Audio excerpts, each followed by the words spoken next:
प्रिय विद्यार्थियों, आज के वीडियो में हम सम्राट नेपोलियन के पतन के कारणों के बारे में अध्ययन करेंगे। पिछले वीडियोज में हमने देखा था कि किस तरह से फ्रांस की क्रांति के बाद में नेपोलियन का उत्कर्ष हुआ था। नेपोलियन जो है उसने अपने युद्धों के द्वारा संपूर्ण यूरोप को त्रस्त कर दिया था, जिसके बाद में 1815 ईस्वी में वाटरलू के युद्ध में अंतिम रूप से उसको निर्णायक रूप से पराजित किया था और फिर जाकर के नेपोलियन से इस जो विश्व को जो है मुक्ति मिली थी। नेपोलियन एक महान योद्धा और विजेता था। उसने विशाल साम्राज्य का निर्माण किया था जो उसकी प्रतिभा का परिचायक था। उसका उत्कर्ष जो है डायरेक्टरी के शासन के दौरान हुआ था। 1795 से 1799 के बीच का जो काल था डायरेक्टरी का शासनकाल, इस दौरान नेपोलियन का उत्कर्ष हुआ था। 1807 ईस्वी की रूस के साथ की गई टिलसिट की जो संधि थी वो नेपोलियन के उत्कर्ष की चरम सीमा थी। इस संधि के बाद में जो है नेपोलियन का पराभव जो है वो शुरू हो गया था। बाल्कन प्रायद्वीप को छोड़कर यूरोप की सभी मुख्य भूमि पर जो है नेपोलियन का प्रभाव स्थापित हो गया था। स्पेन, इटली और जर्मनी, राइन संघ आदि नेपोलियन के आश्रित राज्य थे जिनके शासकों की नियुक्ति वह स्वयं किया करता था। इसके अलावा ऑस्ट्रिया, प्रशा व रूस को पराजित कर चुका था, लेकिन नेपोलियन अपनी विजयों को स्थायित्व प्रदान नहीं कर पाए। 1807 ईस्वी के बाद एक उसे पराजयों का सामना करना पड़ा। सैनिक पराजयों के साथ उसने कुछ ऐसी गलतियां भी की जो उसके पतन का कारण बनी। हम बात करते हैं नेपोलियन के पतन के कारणों की। जो सबसे पहला कारण था नेपोलियन के पतन का, वो था अधिनायकवाद। एक तानाशाह की भांति उसने व्यवहार किया फ्रांस की क्रांति के बाद में। उसने सम्राट बनने के बाद में यानी 1804 ईस्वी के बाद में अपने योग्य सलाहकारों की सलाह लेना बंद कर दिया। उसके अधिनायकवाद ने स्वतंत्रता का गला घोट दिया था, जिसके लिए फ्रांस की क्रांति हुई थी। उस स्वतंत्रता के जो आदर्श थे उसी का उसने गला घोटा, जिसके कारण से जो है उसका पतन असंभावी हुआ। उसने समाचार पत्रों की स्वतंत्रता पर भी पाबंदी लगा दी थी। इसके बाद हम देखते हैं उसके पतन के कारणों में कि वो एक अधिनायक था और इसलिए वो महत्वाकांक्षी भी था। उसकी महत्वाकांक्षा ने उसको विश्व विजय का सपना दिखाया। उसने लगभग 40 युद्ध लड़े थे। इनमें अधिकांश में उसने विजय हासिल की थी, लेकिन इससे फ्रांस के मित्र कम और उसके दुश्मन ज्यादा बने। युद्धों में उसके अधिकांश योग्य सेनापति नष्ट हो गए थे, मारे जा चुके थे, जिससे जो है उसकी सेना कमजोर पड़ी। नेपोलियन के पतन का तीसरा कारण था कि विजित प्रदेशों में राष्ट्रवाद की भावना विकसित हो गई थी। नेपोलियन द्वारा विजित यूरोपीय राष्ट्रों जैसे स्पेन, पुर्तगाल, प्रशा, ऑस्ट्रिया, रूस आदि में विदेशी शासन के खिलाफ राष्ट्रीय भावना का प्रादुर्भाव हुआ और वो नेपोलियन के खिलाफ जो है संगठित हो गए, संघर्षरत हो गए। नेपोलियन ने यहाँ पर जो अपने सगे संबंधियों को नियुक्त किया था, यहाँ पर विजय हासिल करके अपना प्रभाव स्थापित किया और फिर यहाँ के शासकों को बनाने में उसने महत्वपूर्ण भूमिका निभाई थी। उसने यहाँ पर अपनी इच्छा अनुसार प्रशासनिक परिवर्तन किए, साथ ही इंग्लैंड को व्यापारिक बहिष्कार करने के लिए इनको बाध्य किया था। इन कारणों से नेपोलियन जो है, ये सारे राष्ट्र जो है वो नेपोलियन के खिलाफ हो गए थे। नेपोलियन के पतन का चौथा कारण था कि उसकी जो है महाद्वीपीय व्यवस्था थी, उसके लिए आत्मघाती सिद्ध हुई, जो इंग्लैंड के खिलाफ थी। नेपोलियन ने इस व्यवस्था से इंग्लैंड को अपना घोर शत्रु बना लिया था। चूंकि महाद्वीपीय व्यवस्था के कारण फ्रांस तथा अन्य यूरोपीय राष्ट्रों की आर्थिक स्थिति पर प्रतिकूल प्रभाव पड़ा था, वस्तुओं के अभाव के कारण जनसाधारण के उपयोग की जो वस्तुएं थी उनकी कमी हो गई थी। दूसरा, इंग्लैंड ने अपनी शक्तिशाली नौसेना के बल पर महाद्वीपीय व्यवस्था को असफल किया था। उसको अपने समृद्ध उपनिवेशों और अपनी भौगोलिक स्थिति के कारण इस व्यवस्था से लड़ने में जो है इंग्लैंड को सहायता मिली थी। इसके साथ ही इस व्यवस्था को सफल बनाने के लिए नेपोलियन को रूस, ऑस्ट्रिया, स्पेन व रोम से जो है वो है टकराव मोल लेना पड़ा, जिसके कारण नेपोलियन अनावश्यक रूप से आक्रामक युद्धों में लिप्त हो गया, जिससे उसका पतन हुआ। अब बात करते हैं अगले कारण की नेपोलियन के पतन की, तो वो थे प्रायद्वीपीय युद्ध जो उसने स्पेन के खिलाफ लड़े थे। 1807 ईस्वी में नेपोलियन की कीर्ति चरम पर थी, लेकिन 1808 ईस्वी में उसने स्पेन के शासक को हटाकर अपने भाई जोसेफ को वहां का शासक बनाया। इससे वहां की जनता में राष्ट्रवाद की भावना फैली और उसने इंग्लैंड से मिलकर के नेपोलियन की कब्र खोदी, यानी उसकी सेना को पराजित किया। नेपोलियन ने खुद भी कहा था कि स्पेन उसके लिए एक नासूर साबित हुआ। अब बात करते हैं अगले कारण की नेपोलियन के पतन की, तो वो था उसका रूसी अभियान 1812 ईस्वी। ये नेपोलियन की भयंकर भूल थी, क्योंकि इसमें उसके लगभग 6 लाख में से 5 लाख सैनिक नष्ट हो गए थे। सैनिक जो है भूख से, भयंकर गर्मी और इसके बाद में कड़कती सर्दी से मारे गए। इनसे नेपोलियन की सैनिक शक्ति और उसकी जो प्रतिष्ठा है उसको गहरा आघात पहुंचा था।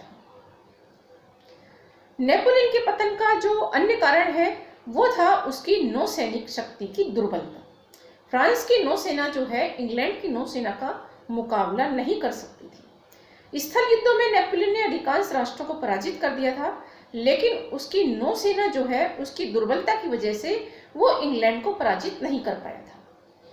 अपने जो भाई हैं वो भी उसके पतन का कारण बने थे, क्योंकि उसने अपने भाई लुई को हॉलैंड का, जोसेफ को स्पेन का तथा जोरेम को वेस्टफेलिया का शासक बनाया था। किंतु संकट के समय इन भाइयों ने उसकी कोई सहायता नहीं की थी, जो उसके पतन का कारण बने। उपरोक्त सभी कारणों की वजह से नेपोलियन का अंततः पतन हुआ। संक्षेप में हम कह सकते हैं कि उसका घमंडी स्वभाव और उसका अधिनायकवाद, उसकी महाद्वीपीय व्यवस्था, प्रायद्वीपीय युद्ध तथा उसका मास्को अभियान 1812 ईस्वी और उसकी जो विस्तारवाद की नीति थी, समस्त विश्व को युद्ध में झोंकने की जो नीति थी, वो उसके पतन का कारण बनी। अब बात करते हैं फ्रांसीसी क्रांति के महत्व के बारे में। फ्रांसीसी क्रांति ने विश्व को, इतिहास को जो है बहुत अत्यधिक प्रभावित किया था। यह विश्व इतिहास की एक युगांतकारी घटना थी, जिसने संपूर्ण यूरोप का नक्शा बदल दिया था। कांट, हीगल तथा वर्ड्सवर्थ ने इस पर खुशी जाहिर की थी, लेकिन एडमंड बर्ग जो था उसने इस पर अपना आक्रोश जाहिर किया था। ये क्रांति अपने प्रकार की निराली थी, क्योंकि इसका प्रभाव जो है संपूर्ण विश्व पर पड़ा था। इस क्रांति के कारण यूरोप में पुरानी राजनीतिक व्यवस्था जो है वो लड़खड़ा गई थी। 1789 ईस्वी से लेकर के 1815 ईस्वी के काल को 4 शब्दों में हम व्यक्त कर सकते हैं, जिनके अंतर्गत क्रांति, युद्ध, निरंकुशता तथा साम्राज्य, इन 4 शब्दों में हम जो है इस काल को नामकरण कर सकते हैं। 1789 ईस्वी से लेकर के 1815 ईस्वी का जो काल है उसके बारे में हम बात करते हैं फ्रांसीसी क्रांति के महत्व की। फ्रांसीसी क्रांति का जो पहला महत्व तो ये है कि इससे पुरातन राजनीतिक व्यवस्था का अंत हुआ। इसने पुरातन व्यवस्था का अंत किया। क्रांति से पूर्व सामंत लोग अपनी विशिष्ट स्थिति के बल पर कृषक और मध्यम वर्ग का जो है शोषण करते थे, लेकिन फ्रांस की क्रांति ने विशेषाधिकारों का अंत कर जन सामान्य को बहुत राहत पहुंचाई थी। इसी प्रकार चर्च के विशेषाधिकार भी समाप्त हो गए और दशमांश जो चर्च को दिया जाता था कर, उसका भी वो जो है खत्म हो गया। इससे जो है फ्रांस में जो है विशेषाधिकार संपन्न जो वर्ग था उसका अंत हुआ। अब इसके बाद में फ्रांसीसी क्रांति का जो अगला महत्व वो ये था कि इससे कृषकों की स्थिति में सुधार हुआ। फ्रांस की क्रांति के समय भूमि सामंतों और कुलीनों से लेकर कृषकों को दे दी गई थी। फ्रांस की क्रांति ने कृषक दासता का अंत किया, किसानों को व्यक्तिगत स्वतंत्रता प्राप्त हुई, जिससे उनकी स्थिति में सुधार हुआ। फ्रांसीसी क्रांति का अगला महत्व था कि इससे विश्व में जो है लोकतंत्र की भावना का प्रसार हुआ। राष्ट्रीय महासभा ने 27 अगस्त 1789 को मानवाधिकारों की घोषणा की थी। जनता के मूलभूत अधिकारों को स्वीकार किया गया तथा इस बात पर जोर दिया गया कि प्रशासन का उद्देश्य जनता का अधिकाधिक कल्याण करना होना चाहिए। फ्रांस की क्रांति ने इस बात पर जोर दिया कि शासन केवल जनता के लिए नहीं वरन जनता के द्वारा भी होना चाहिए। हम बात करते हैं वो 3 आदर्श जो फ्रांसीसी क्रांति ने विश्व को दिए, जिनके कारण इस क्रांति का महत्व सर्वाधिक है। वो थे स्वतंत्रता, समानता तथा भ्रातृत्व की भावना। उपरोक्त सिद्धांत संपूर्ण मानव समाज के लिए फ्रांसीसी क्रांति की अद्भुत देन है। स्वतंत्रता के सिद्धांत द्वारा नागरिकों की धार्मिक स्वतंत्रता, अभिव्यक्ति की स्वतंत्रता तथा निरंकुश राज सत्ता से स्वतंत्रता प्रतिपादित की गई थी। समानता के सिद्धांत द्वारा फ्रांस में विशेषाधिकारों का अंत किया गया तथा भ्रातृत्व के सिद्धांत द्वारा राष्ट्रीय प्रेम की भावना और राष्ट्रीयता की भावना का विकास हुआ। अब बात करते हैं फ्रांसीसी क्रांति का जो अगला महत्व है, वो था राष्ट्रीयता की भावना का विकास। फ्रांस की क्रांति ने जिन शक्तियों को जन्म दिया उनमें राष्ट्रीयता की भावना जो है वो सबसे अधिक थी।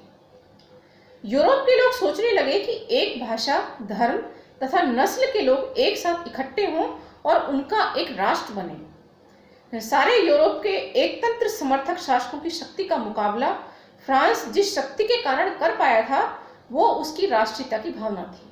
हमने पिछले वीडियो में देखा था कि किस तरह यूरोप के जो राजतंत्र समर्थक जो राष्ट्र थे उन्होंने फ्रांस के ऊपर आक्रमण कर दिया था।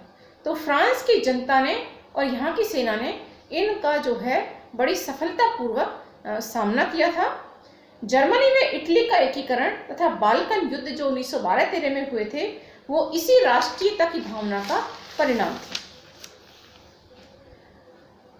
अगला महत्व जो फ्रांसीसी क्रांति का वो ये था कि इससे जो है यूरोप में प्रतिक्रियावाद का युग प्रारंभ हुआ। चूंकि फ्रांसीसी क्रांति ने बहुत अच्छे आदर्श विश्व के सामने रखे थे, जैसे स्वतंत्रता, समानता, भ्रातृत्व की भावना, राष्ट्रीयता की भावना, लेकिन इन सब के बावजूद जो है यूरोप के जो शासक वर्ग था वो प्रतिक्रियावादी था। हमने देखा कि 1815 ईस्वी में वाटरलू के युद्ध के बाद में वियना कांग्रेस हुई थी और इस वियना कांग्रेस में जो है प्रतिक्रियावाद का समर्थन किया गया। फ्रांसीसी क्रांति के बाद यूरोप में प्रतिक्रियावाद, निरंकुश विशेषाधिकार आदि को बढ़ावा मिला। 1815 ईस्वी में वाटरलू के युद्ध में नेपोलियन की निर्णायक पराजय हुई थी, जिसके फलस्वरूप यूरोप के शासक प्रतिक्रियावादी यानी दकियानूसी बन गए थे।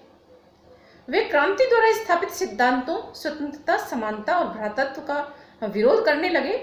1815 ईस्वी की वियना कांग्रेस के निर्णय इसी प्रतिक्रियावाद की झलक प्रस्तुत करते हैं। इसलिए 1815 से 1848 ईस्वी का जो काल है यूरोप में उसे प्रतिक्रियावाद के नाम से जाना जाता है।